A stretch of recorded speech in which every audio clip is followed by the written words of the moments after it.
My name is Miriam Coffee, and thank you guys so much for joining me. I'm going to wait a second for everyone to come on in because we started, I think, maybe a little bit early.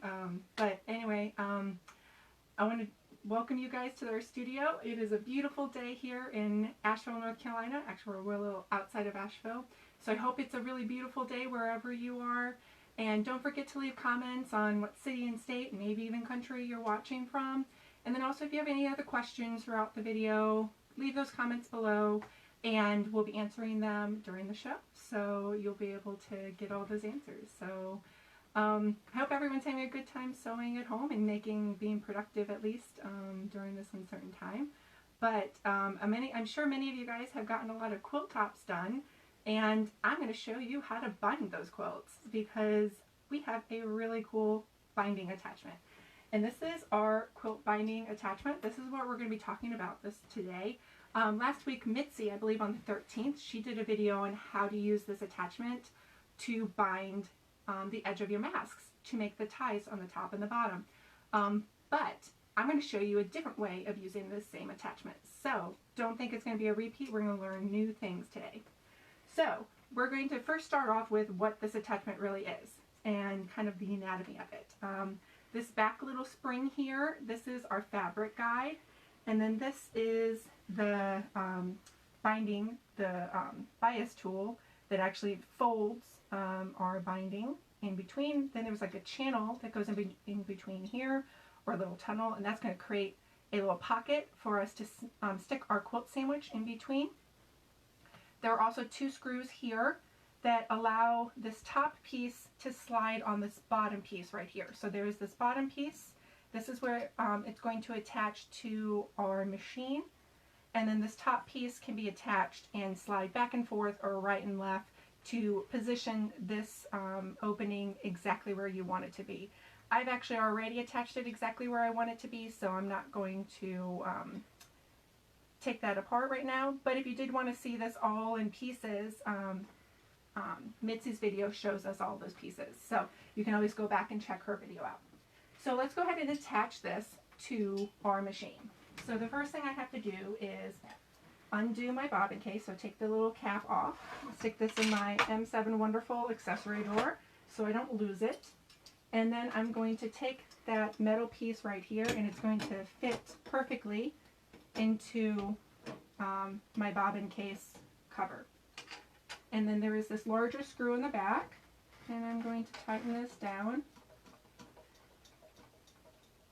I'm going to finger tighten it for now, and then I'm going to grab my little screwdriver, push this back, and tighten that down even more. Doesn't have to be super tight, but just enough to keep it secure. So this is where, if I had loosened these screws, this would go back and forth, and it could line up exactly where I need it to be, but I've actually already adjusted it for the stitch that I want to use to feed in perfectly. So when do I actually want to use the quilt binder attachment? There are some times that I'm going to be using my traditional binding method where I have that smaller, let's say like 3/8 of an inch, if I'm doing a show quilt or something along that lines. But if I'm doing charity quilts, couch quilts, quilts that are going to be used all the time, my friend's baby quilts, or even my dog quilts, this is when I'm going to use that because it's going to be a really fast way of attaching your bindings in a really accurate way. So I'm going to be able to do it twice as fast as I can on a regular binding, in a regular way of doing your binding, because it's sewing and folding your fabric down at the same time. The only prep work you have to do is cutting your strips at 2 inches cross grain, so that's along the salvage edge of your fabric, and then sewing those all together so they're one long strip. So there's really not much prep work to do, and then you would also trim and press your seams open, just like you would normally. So it's the same amount of prep work, it's just half the time of sewing. So there are a couple different stitches that you can use for the quilt binder attachment. My favorite is this serpentine stitch. I actually have changed mine so the width and the length are both at 2.6, so that it's a little bit narrower and a little bit more elongated. This is a very forgiving stitch. So if you're a little bit off, especially if you're a newbie, this is going to be a wonderful stitch for you. You still can also do a straight stitch. This just takes a little bit longer and a little bit more practice because you have to be really perfect for it to look really nice. Same here, you can do a really beautiful blanket stitch on this, or you can do a zigzag, and this is a really pretty forgiving one too. You can also do really any other decorative stitch as well. It just depends on how much time you want to spend on it. That's why I love this serpentine stitch, because it's a really fast stitch, because it's just going along. It's basically a straight line, but it's a little bit more forgiving than a straight line. But if you did a decorative stitch that does a lot of back and forth and side to side, that's going to slow your time down, so just consider that.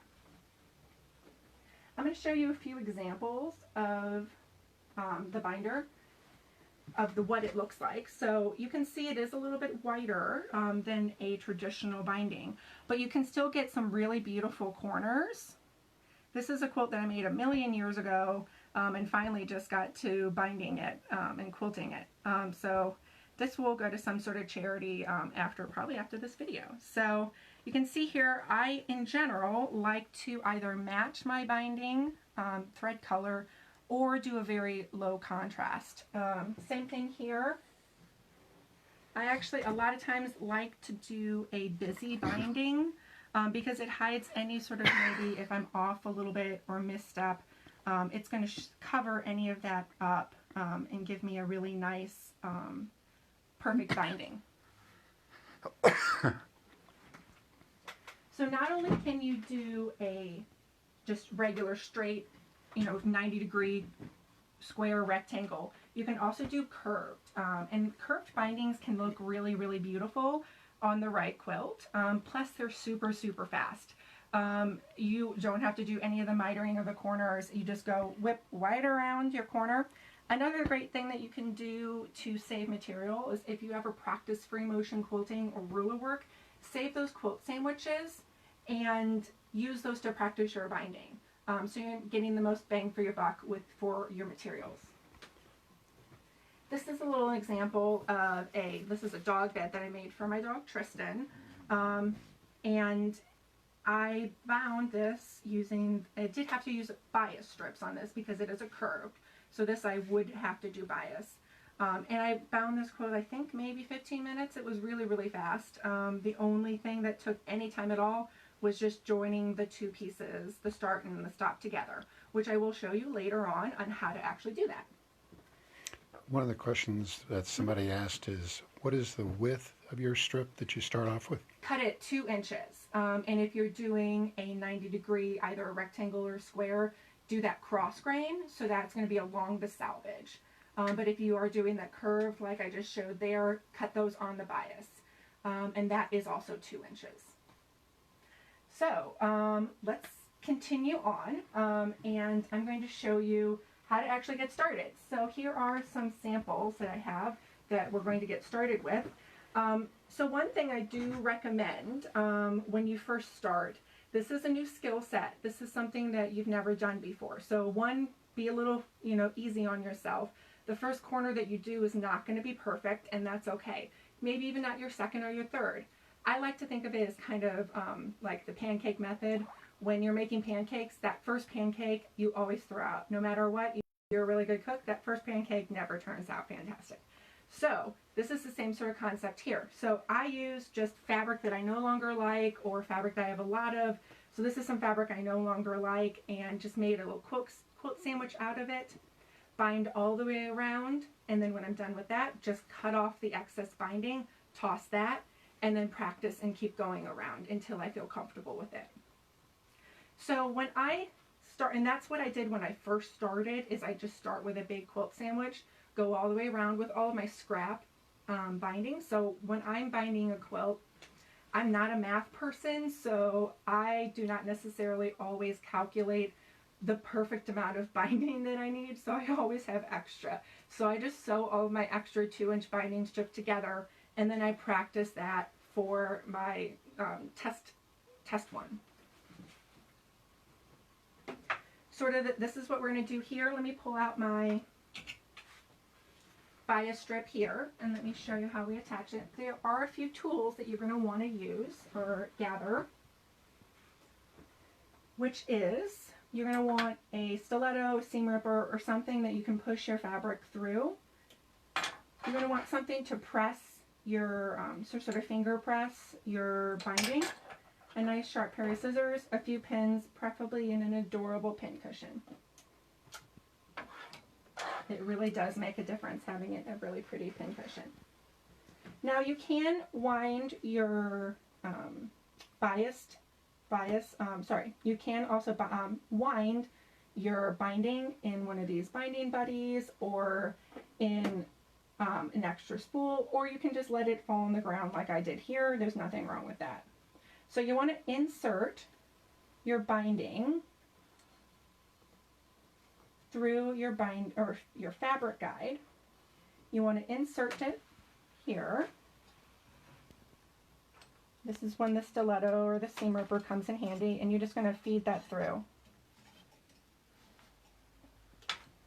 And as you can see, it's kind of folded my edges down there, and when I hook it underneath that, or place it underneath that hook, so let's pull that back. See that little tunnel that it's been created right there? There's an opening right there. And now I can insert my quilt sandwich there. So that's what we're going to do here. So I'm going to pull this back. I'm going to leave a tail in the back, and now I'm going to just sort of pull forward to make sure that my quilt sandwich is really sandwiched or snug within that spacing. So I have selected my stitch that I like, which is stitch number 8 under quilting on the M7, which is that serpentine stitch. I've changed it to the stitch length and width that I like. I've lined it up to where I like it to be, meaning I want my stitch to be somewhat in the middle, but still close-ish to the left-hand side of my binding. So now all I have to do is get started.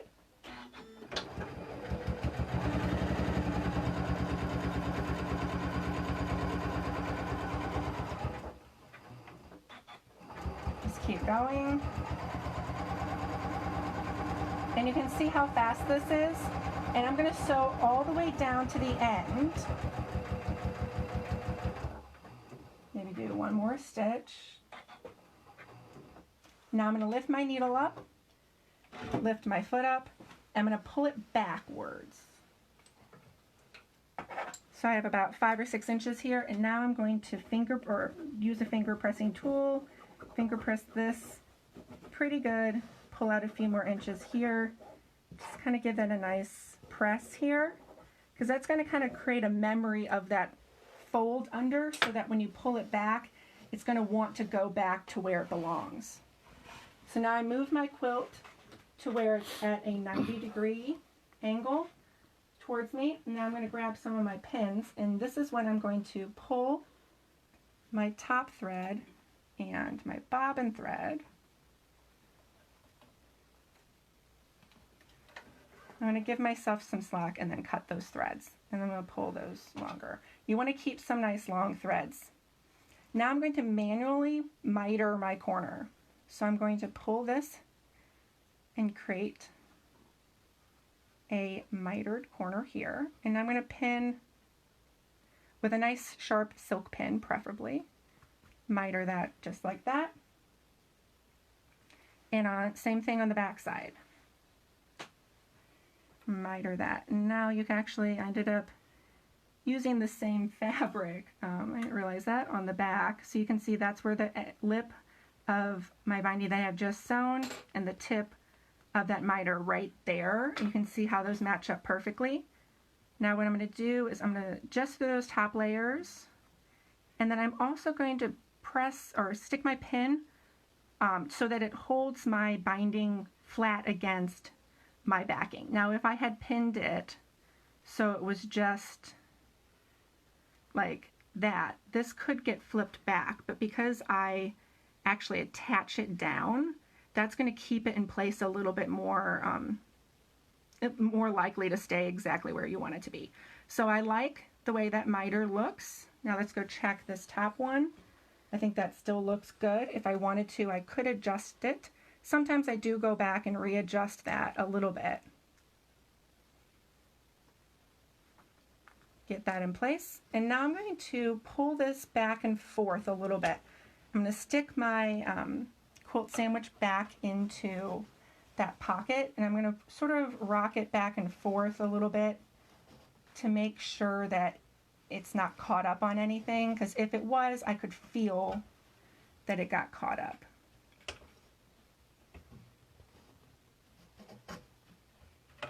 So now this is when having those back threads can be handy. So now I'm pulling it, getting my threads out of the way, drop my foot, drop my needle.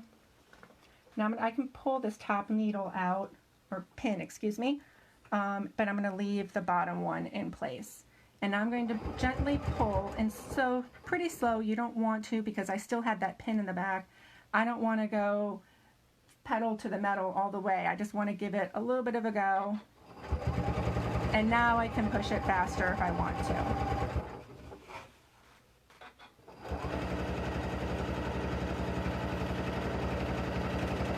And I'm not even sewing even at full speed at all. One thing you do want to check to make sure that the fabric guide doesn't get twisted at all. Sometimes that may get twisted depending on how you have your fabric stored or laying down. I'm going to turn one more corner.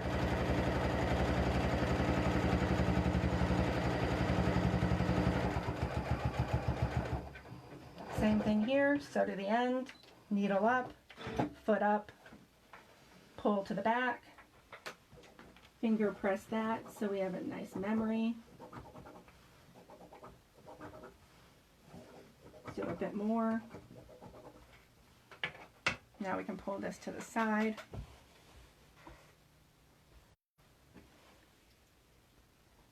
Let's pull out these threads. Pull out some extra thread, cut that, pull a little bit more. Looks like I didn't cut off enough of my, square that up probably as perfectly as I should. Looks like I might have stitched maybe one stitch over, but that's going to be okay. I'm going to miter my corner again, make sure that that lines up the way I like it.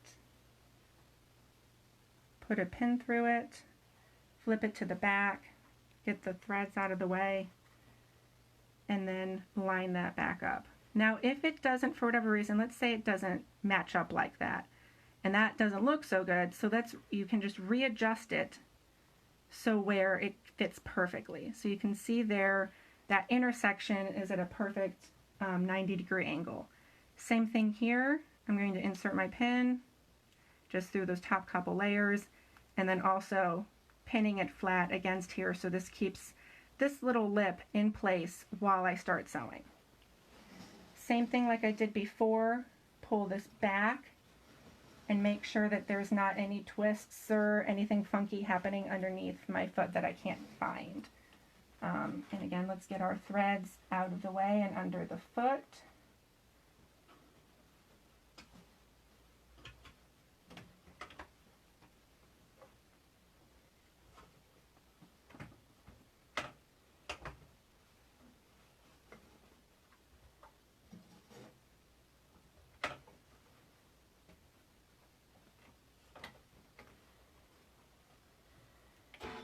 Lower your foot, lower your needle, and then grab onto those threads and then start sewing slowly. Then you can speed up if you want. I'm going to stop here. I'm going to show you how to join. Now let's say we're done with our quilt. So all we would have to do is we're just going to cut this, and now we're going to take this off. And as you can see, we have a beautiful corner. Now what I can do with these tails is I can either tie them in a knot if I want to, or I use a self-threading needle, which is like this.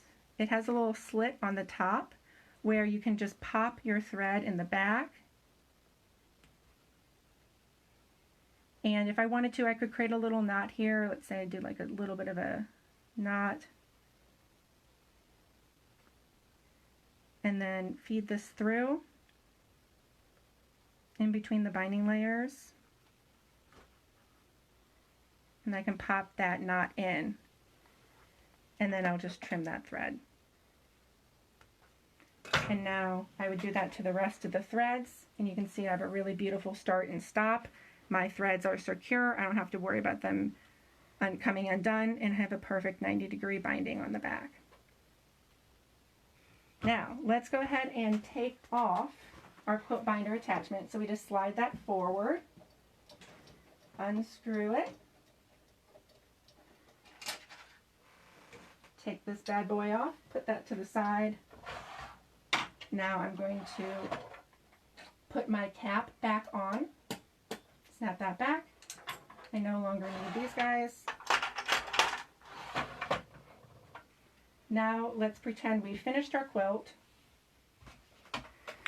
One question that has appeared a couple times is, does this work on all Janome sewing machines? If you have a top-loading bobbin, if your bobbin case can come off like this, then it will work, because you need that, and then you need a screw on the back. And if you have those two, then you are good to go. Okay.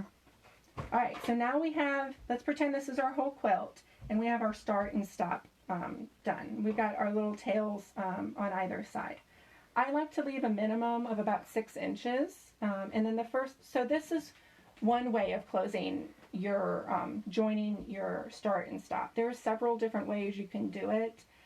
If you like to use that quilt binder that bias binding attachment, you could use it that way. You can also do it where you put it together and you have a straight seam here. I'm going to show you the way to do a bias one. So you could do it and you mark that, you sew that, and then you're going to have a straight seam there. That's a really easy one. Another way of doing it is cutting this one off all the way to the edge. And then when you fold this back, fold either on the bias or in half here, or just like creating a little seam, and then sewing this down so it covers it like that, and this ends up being open. So those are the kind of ways of doing it. This is kind of the fastest, but the way I'm going to show you I think looks the nicest. So I've got my 6 inches, a minimum of 6 inches opening, and then I fold this in half and I make a mark, or I measure it, and if this is 6 inches, I know that 3 inches would be my halfway point. So I've marked that. Now the next step is I want to pull my fabric to the side, so I want my right side of my binding to cross over to the left side of my marking. And I want to mark 3/4 of an inch on the opposite side of the mark. So my right hand side is going to be 3/4 of an inch on the opposite side of this line. And I'll make a vertical line right here. Same thing on the opposite side. So the left side of my quilt is going to be 3/4 of an inch on the opposite side. And I've drawn 2 vertical lines here. Now what I want to do is I want to place my left hand side on the bottom and my right hand side on top. Now I'm going to fold this, or place this on top here, and I'm using these markings as a guide. So I want my orange marking on my right hand side to be the top, and I want to see the marking on the right hand side. So I basically am getting this nice 90-degree angle. And another thing that you can always do to check to make sure you're doing it right, put a pin on that 45-degree line. So you mark those two. That's one more thing I forgot to say. Mark a 45-degree angle from that top mark that you've made down to the corner. So you've got a 45-degree angle. And now what we'll do is we kind of check to make sure that it's lined up. So it looks like I actually got it twisted, so that's why it's a good thing to check.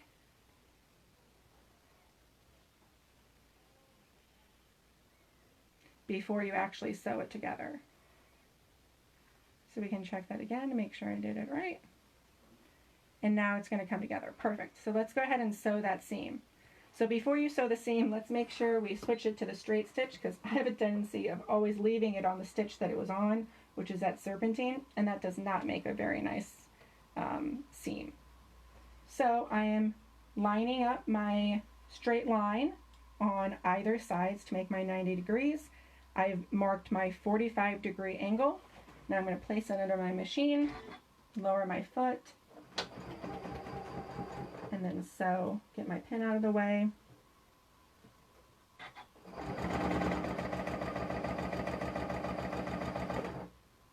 Cut my threads.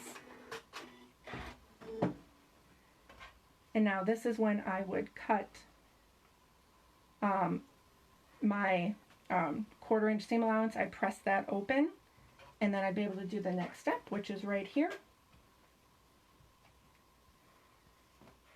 So here I have sewn my seam, cut my 1/4 inch, and then press that open. And now what we're going to do is we're going to press and manually create our fold here. So I'm going to fold under, press that on either side, fold and press. And then I normally put a little pin through it, or a clip, or whatever you prefer, and then just go ahead and either do my decorative stitch or my straight stitch to close that. And then that's how you join your two ends. I love that little method. I find it to be really easy. It's how I join all of my bindings, and I think it works really well for this technique. So are there any other questions that are coming up so far? No? Awesome. Well, thank you guys so much for joining me here today, and I hope I've inspired you to try out the Quilt Binder Attachment. I think you guys will really love it. It really does speeding up the binding process, and I know so many of you guys out there that is their least favorite part of it, because you've done all this hard work on the piecing and the quilting, and now you just want to get it done, but the binding takes so long. This is a fantastic way of binding those quilts super, super fast and really, really nice and professional looking afterwards. So go ahead and talk to your dealers, see if they have any of these in stock, try them out. If not, I know they'll be willing to order them for you, because they are doing so much for you guys right now. They are doing curbside pickup, deliveries, you name it. They're there to support you. So you support them so that they can support you. So thank you guys so much for watching. And I also want to thank all of you wonderful quilters out there and sewers who are making masks and caps and gowns for everyone out there, for all of the healthcare workers and essential workers. It is a really fantastic work what you guys are doing. This is shows what a great community that we have, that we're always doing all sorts of charity work and helping our country and our community. So thank you guys for that. Thank you for joining me, and don't forget, we're doing these videos every day, Monday through Friday at 3 p.m. And I will see you next time, and stay safe and have a great day, guys.